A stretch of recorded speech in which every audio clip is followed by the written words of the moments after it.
Okay, last example, example 4 in section 1.1. We're going to do one more graph, but this one we're going to graph a little bit differently.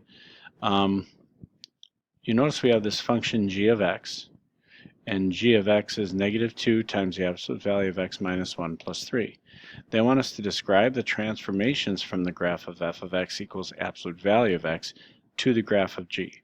So in other words, if f of x is defined as simply the absolute value of x, what changes between this graph and this graph? Okay, what are the changes? Well, you can see one thing is that we're multiplying by a negative 2 out here. Now, what's that going to do? Well, what that's going to do is it's going to, for one thing, because this is a negative number, it's going to reflect the graph in the x-axis. We saw that earlier when I had a negative 1/2 out there. That negative number is going to cause this graph to flip over the x-axis. Okay. The other thing that will happen is it's not only a negative, but it's a 2, is that it's going to stretch it vertically by a factor of 2.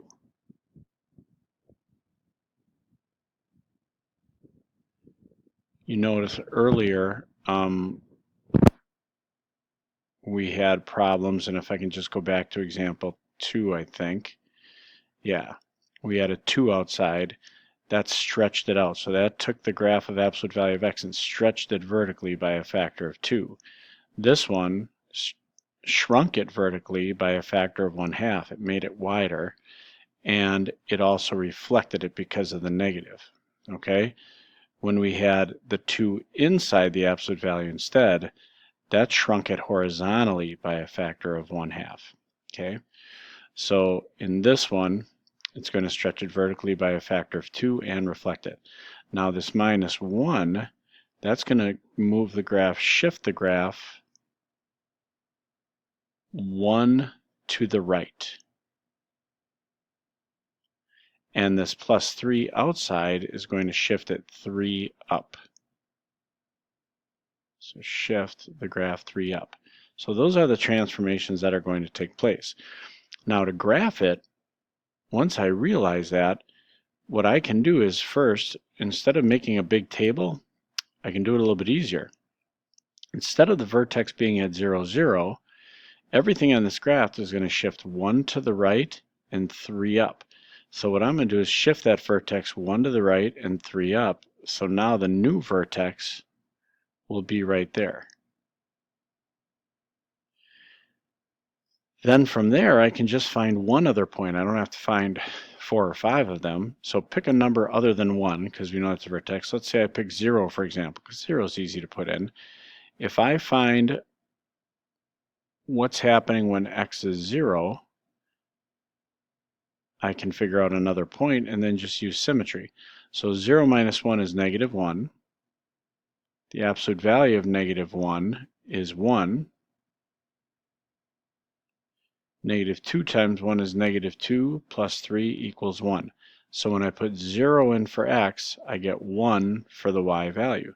So 0, 1 would be another point on this graph. Now, the graph has to have symmetry about the vertex here. So if there's a point at 0, 1, there has to be another point over on the other side that looks the same.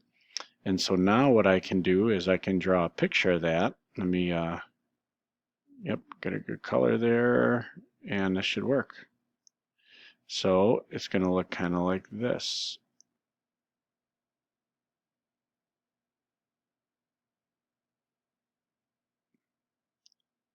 So if you look at the graph, all the transformations we stated should take place. It got reflected. So in other words, instead of the V going upwards, the V is going downwards. Stretch vertically by a factor of 2. You notice it's narrower. It got stretched out.